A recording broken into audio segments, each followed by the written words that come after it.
Hello dear students, today we are going to discuss chapter called Biomolecules. ये chapter class 11th NCERT biology में एक important chapter के form में है, जिसमें आपको बायोकेमिस्ट्री सीखनी होती है। बायोकेमिस्ट्री का मतलब है chemistry related to the living organism. This is a subject when you go to the medical college, this is a subject biochemistry which is been taught. इसका बड़ा अपना खुद का बड़ा स्कोप होता है बायोकेमिस्ट्री का। तो ये चैप्टर बेसिकली डेडिकेटेड है किसके लिए? बायोकेमिस्ट्री के लिए। सवाल ये शुरू कैसे किया जाए, हाउ टू स्टार्ट इट, और इसमें पढ़ना क्या होता है। तो इस चैप्टर के अंदर एनसीईआरटी में थोड़ा सा कॉम्प्लिकेटेड वे में, कॉम्प्लिकेटेड इसलिए कह रहा हूँ मैं क्योंकि कई जो कंटेंट्स हैं वो उनका जो सीक्वेंस है वो कई बार स्टूडेंट्स को बहुत अच्छी तरह से, ख़ासतौर से जो पहली बार पढ़ रहे होते हैं, फ्रेशर्स होते हैं, उनको बहुत आसान नहीं होता उनके लिए एक चीज़ से दूसरी चीज़ को लिंक कर पाना। इसलिए कई बार कोई भी टीचर जब इसको पढ़ाता है क्लास में तो सीक्वेंस जो होता है वो एनसीईआरटी से थोड़ा सा बदल जाता है। मैं कोशिश करूँगा इस लेक्चर में जिस पॉइंट से एनसीईआरटी स्टार्ट करती है वहीं से करीब करीब स्टार्ट करने की। तो जो पहला पॉइंट डिस्कस किया गया है उसका जो फोकस है वो पूरा इस बात पे है कि कोई भी लिविंग ऑर्गेनिज्म है, चाहे वो एक प्लांट हो चाहे वो एक एनिमल हो, what are the contents present in that organism. अब उसको एनालाइज करना है आपको किस पॉइंट ऑफ व्यू से? केमिस्ट्री पॉइंट ऑफ व्यू से।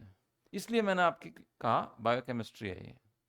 तो एक सिंपल लेमैन के लिए किसी भी एक टिश्यू के पीस से उसके अंदर प्रेजेंट ऑर्गेनिक या इनऑर्गेनिक कंपोनेंट्स को कैसे परखा जाए, कैसे उसको टेस्ट किया जाए। तो टेक्स्ट के रूप में हमने क्या किया, एक लिविंग टिश्यू लिया। मान लीजिए this may be in the piece of a liver, और it may be a piece of a vegetable, और a piece of a any living tissue, root और शूट और ए लीफ, व्हाटएवर। तो उसको लेके हम ये दो चीजें कर सकते हैं। दो पॉइंट्स लिख रखे हैं मैंने यहाँ पे। एक तो है to analyse the organic compounds present in that living tissue, and second is to analyse the inorganic elements present in that. ठीक है। सपोज हमको ये काम करने हैं तो एक लेबोरेटरी चाहिए, एक लेबोरेटरी का सेटअप चाहिए होता है। प्रैक्टिकल है ये बेसिकली। तो पहला स्टेप क्या होगा? स्टेप 1, लिविंग टिश्यू लिया, any living tissue, whether it is a liver or leaf, and we have to grind it. इसके अंदर एक ग्राइंडर लेते हैं, उसमें इसको रख लेते हैं। सपोज कीजिए ये ग्राइंडर लिया, मोटर एंड पेस्टल, इस तरह का ये ग्राइंडर लिया, और इसमें एक सॉल्वेंट है जिसका नाम है try chloro acetic acid, try chloro acetic acid, Cl3CCOOH, trichloroacetic acid. This is what? This is an organic solvent. ठीक है। इसमें मोटर एंड पेस्टल की हेल्प से उसको ग्राइंड कर लिया, grinded. Then what we will do, we will get a thick slurry. Thick slurry is obtained.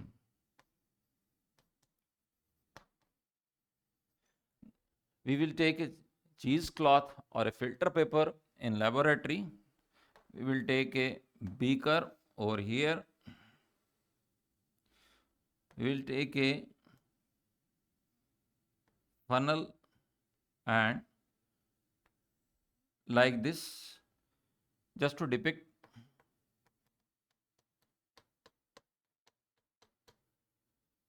Here we will put this cheesecloth or filter paper.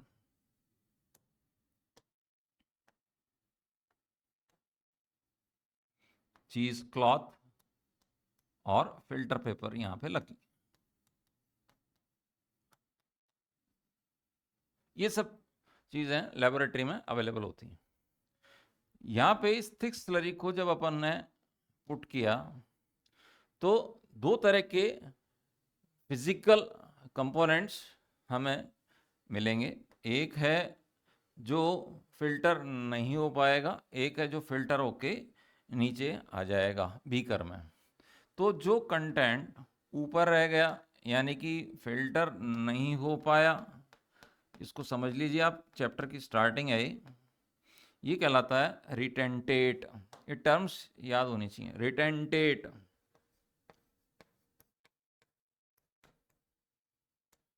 रिटेंटेट, और जो नीचे फिल्टर होके आ गया ये पार्ट कहलाएगा फिल्ट्रेट।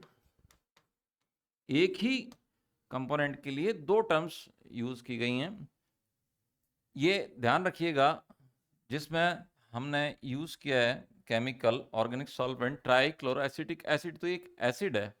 साइंटिफिकली ऊपर जो रह गया कंपोनेंट वो कैसा है, एसिड में इनसॉल्युबल है, और जो नीचे फिल्टर होके आ गया वो कैसा है, एसिड में सॉल्युबल है।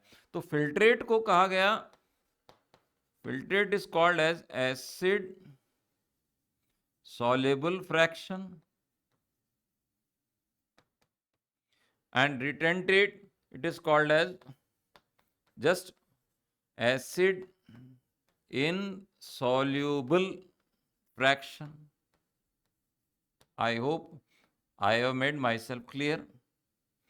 Retentate जो ऊपर रह गया एसिड इनसॉल्युबल, एसिड में सॉल्युबल नहीं था। जो नीचे फिल्टर होके आ गया वो कैसा था, एसिड में सॉल्युबल था। तो क्या कहलाएगा, एसिड सॉल्युबल फ्रैक्शन। दो चीजें क्लियर हो गई, एसिड इनसॉल्युबल फ्रैक्शन, एक है एसिड सॉल्युबल फ्रैक्शन। तो जो फिल्ट्रेट है, जो एसिड सॉल्युबल फ्रैक्शन है, हमने जो लिविंग टिश्यू लिया था उसमें जितने भी सेल्यूलर कंपोनेंट्स हैं, यानी कि जो कंपोनेंट सेल के अंदर प्रेजेंट होते हैं, सेल के साइटोप्लाज्म में प्रेजेंट होते हैं, वो सब इसी में आ जाते हैं। चाहे वो मिनरल आयंस हो, पानी हो, है ना, रफली सेल्यूलर कंपोजिशन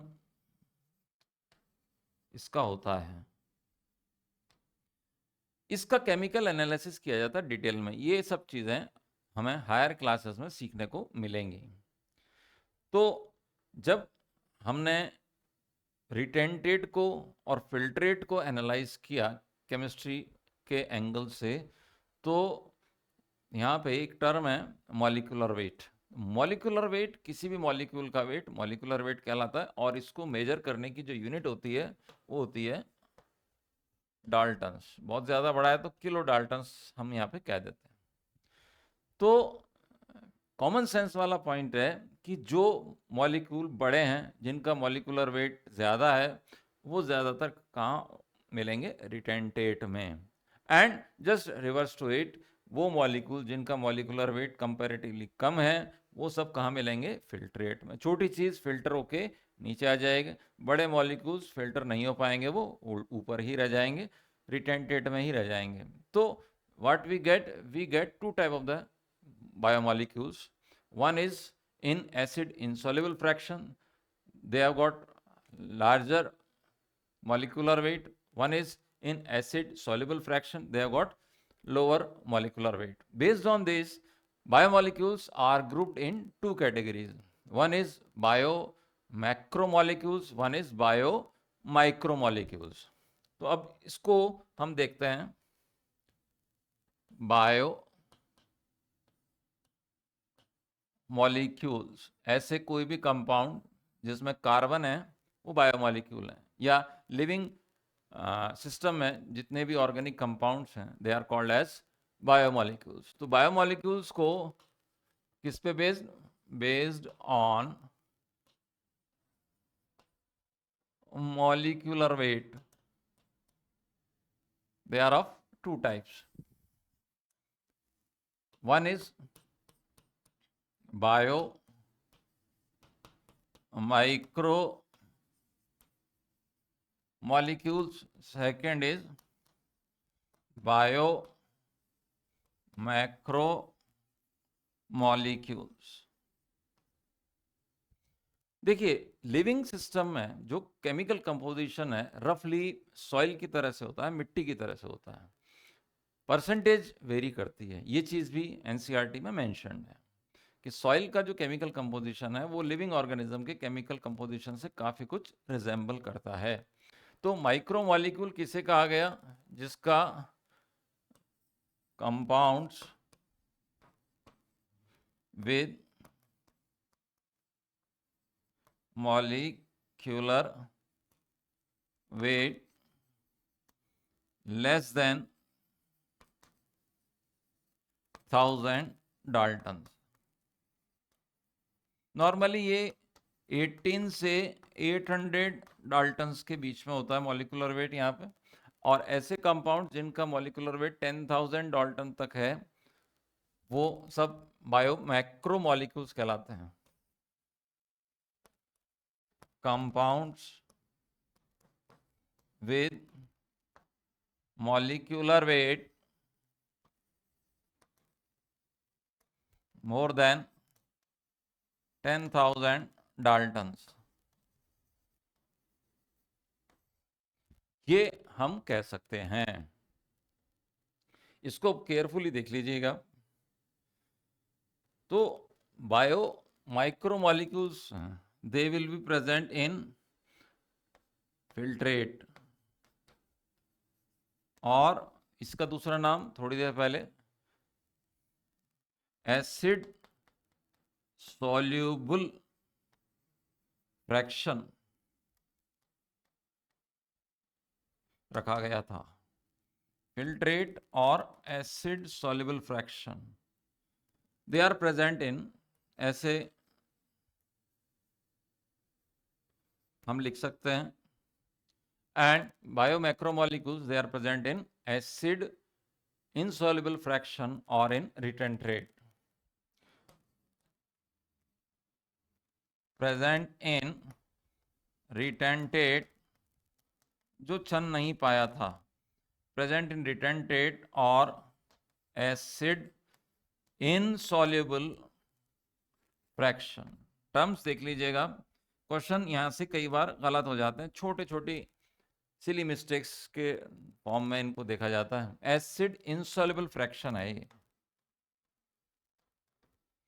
बायोलॉजी सबने छोटी क्लास से पढ़ना शुरू कर दिया था, अगर कुछ कुछ याद हो तो एग्जाम्पल यहाँ पे हमें लिखने हैं, तो इसमें आ जाएंगे मोनोसैकेराइड्स, मोनोसैकेराइड्स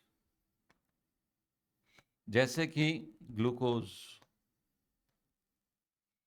एक वर्ड तो याद कर सकते हैं, ग्लूकोज मोनोसैकेराइड होता है। दूसरा आ जाता है अमीनो एसिड्स, वो भी इसी में मिल जाएंगे, जैसे ग्लाइसिन, ये एक अमीनो एसिड का नाम मैंने बोर्ड पे लिख दिया। इसी तरह से नाइट्रोजन बेसेस, नाइट्रोजन बेसेस जो न्यूक्लिक एसिड में होते हैं, डीएनए में होते हैं, adenine, guanine, cytosine, thymine, uracil, DNA RNA के कंपोनेंट हैं नाइट्रोजन बेसेस।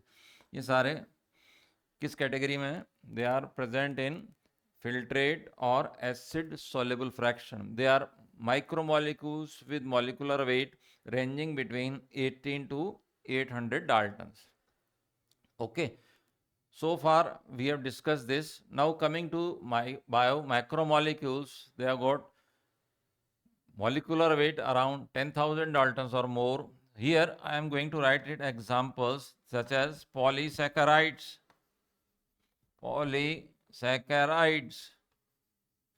पॉलीसैकेराइड्स में सबसे इंपॉर्टेंट होता है, सपोज कीजिए एक प्लांट है, उसका अपन ने टिश्यू लिया था, तो सेल्यूलोज, एनिमल है तो ग्लाइकोजन, ग्लूकोज का पॉलीमर है ग्लाइकोजन, ये हैं polysaccharides. Polypeptides, proteins, these are all biomacromolecules.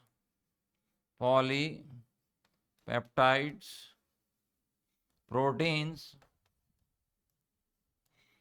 DNA, RNA, these are all biomacromolecules. ध्यान रखना यहाँ पे क्वेश्चंस गलत होने के चांसेस रहते हैं, एग्जाम्पल्स को लेके we have to be very careful. इसी में कंटिन्यू करते हुए मैं एक पॉइंट जो एक्सेप्शन है उसको डिस्कस कर रहा हूं। एक्सेप्शन ये होते हैं लिपिड्स। लिपिड्स का molecular weight less than 800 dalton होता है, लेकिन but they are present in acid insoluble fraction or retentate। Suppose कीजिए ये एक सेल है, उसकी सेल मेम्ब्रेन, हमें ये पता है कि सेल मेम्ब्रेन किसकी बनी होती है, फॉस्फोलिपिड्स की। ये सपोज कीजिए मैंने सेल मेम्ब्रेन बना दी, फॉस्फोलिपिड की बाइलेयर है सेल मेम्ब्रेन, फॉस्फोलिपिड। तो जब हम इसको मोटर से ट्राइक्लोरोएसिटिक एसिड में ग्राइंड करते हैं, पीसते हैं, तो ये लिपिड्स इससे अलग नहीं हो पाते। ये है की लाइन। जब वो इससे सेपरेट नहीं हो पाते तो नेचुरल है वो फिल्ट्रेट में नहीं पहुंचेंगे, they will be present in retentate. That is why in spite of being micromolecules, molecular weight कितना है, 800 डाल्टन से भी कम, ऐसा होने के बावजूद ये हमें कहाँ मिलेंगे, रिटेंटेट में मिलते हैं, न कि फिल्ट्रेट में। होना चाहिए था कहाँ पे, डेफिनेशन के अकॉर्डिंगली फिल्ट्रेट में, क्योंकि मॉलिक्यूलर वेट कम है। लेकिन where will we get them, will get them in retentate. The reason is they are present in cell membrane और any other membrane bound cell organelle, जिसको जब हम ग्राइंड करते हैं, पीसते हैं, तो वो उससे सेपरेट नहीं हो पाता और वो फिल्ट्रेट में ही फिल्ट्रेट में आने की बजाय वो रिटेंटेट में ही रह जाता है। तो ये लाइन बड़ी इंपॉर्टेंट है। But they are present in acid insoluble fraction और रिटेंटेट। रीजन क्या है,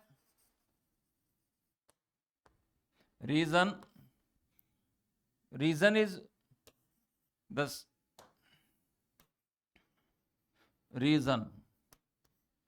reason is lipids are present in membrane, cell membrane and other membrane bound cell organelles. Okay, it is difficult to get them separate,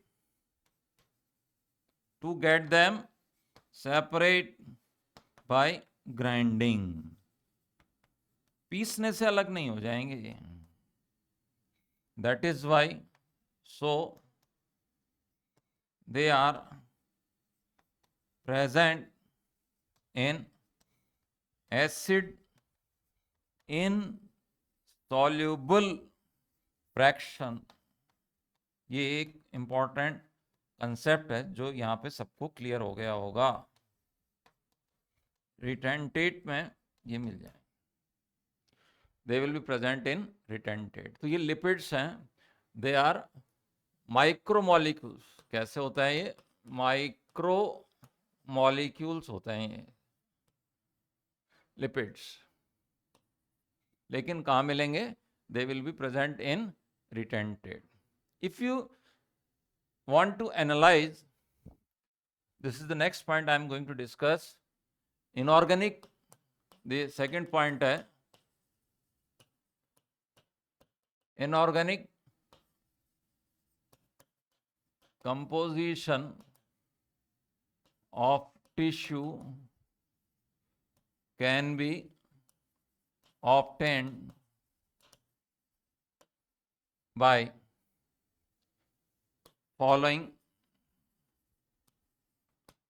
steps. बहुत आसान है। अभी हमने देखा organic compounds. Suppose कीजिए हमें चाहिए कि टिश्यू में आयरन कितना है, जिंक कितना है, एंड दूसरे एलिमेंट्स किस अमाउंट में है, किस परसेंटेज में है, तो उनको कैसे पता किया जाएगा, उसका तरीका है ये।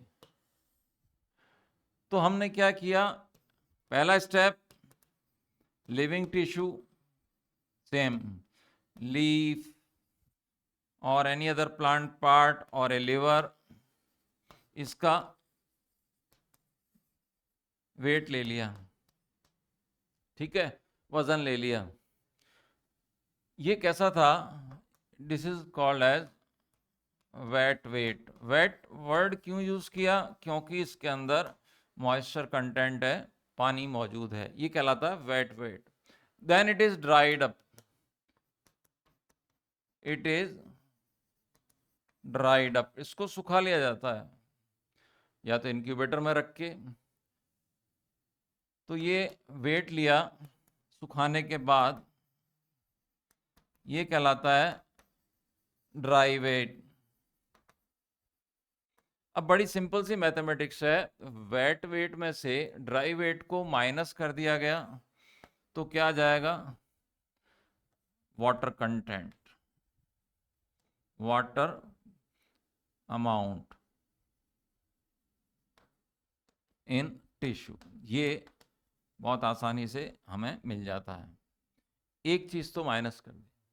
अब ये ड्राई वेट ले लिया।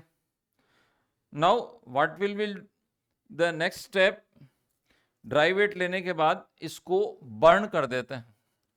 ड्राई टिश्यू, ये नेक्स्ट स्टेप है, ड्राई टिश्यू इज बर्न, जला दिया उसको, इन प्रेजेंस ऑफ ऑक्सीजन। तो इसमें क्या होगा, रिमेनिंग वाटर कंटेंट वो निकल जाएगा, इसमें जो कार्बन डाइऑक्साइड होगी वो भी निकल जाएगी, तो बचेगा क्या, ऐश, राख बचेगी। इस राख का केमिकल एनालिसिस किया जाता है, केमिकल एनालिसिस, ये काम भी लेबोरेटरी में होगा। ऐसा करने से हमें क्या मिलेगा, केमिकल एनालिसिस करने से हमें मिलेंगे कंपाउंड्स, और rather I will say the components in ash. तो ये होते हैं एलिमेंट्स,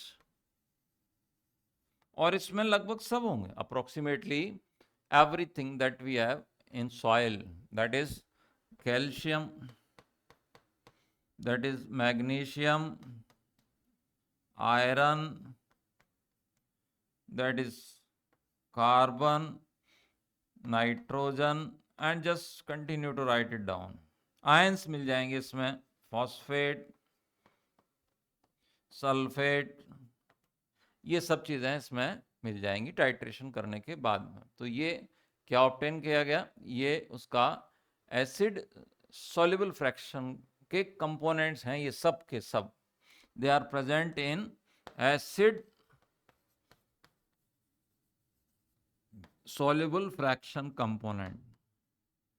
आप अगर एनसीईआरटी देखेंगे तो उसमें इस चैप्टर के बिल्कुल बिगिनिंग में एक छोटा सा चार्ट दिया है कि लिविंग टिश्यू में एवरेज कंटेंट्स क्या क्या होते हैं। तो करीब 70 to 90%, मैं लिखूंगा नहीं यहाँ पे, वो तो होता है पानी, 70 to 90% होता है वाटर।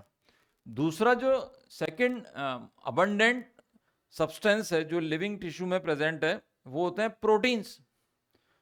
हमें इन चीज़ों को याद रखना है, प्रोटीन्स सेकंड नंबर पे आ जाते हैं। क्यों, क्योंकि एंजाइम्स भी प्रोटीन, सेल के अंदर साइटोप्लाज्म में प्रेजेंट तरह तरह के प्रोटीन्स, सेल की सरफेस पे प्रेजेंट रिसेप्टर्स वो भी प्रोटीन्स, और भी दूसरे सब्सटेंसेस जिनकी नेचर प्रोटीनेशियस होती है वो सेकंड लार्जेस्ट कंपोजिशन बना देते हैं एक लिविंग सेल का।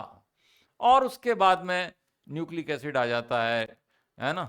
न्यूक्लिक एसिड के बाद में और भी दूसरे जो कम अमाउंट में प्रेजेंट सब्सटेंसेस हैं वो सब आ जाते हैं। तो सीक्वेंस याद रखना है, water, protein, nucleic acids, then lipids, carbohydrates and last में ions. Carbohydrates, lipids and ions, तो ये सीक्वेंस एनसीईआरटी में चार्ट में दे रखा है। I hope I have made my self very clear so far. This is all for this lecture. Thank you very much for listening. Please like and subscribe my channel, MSR Classes. Thank you very much.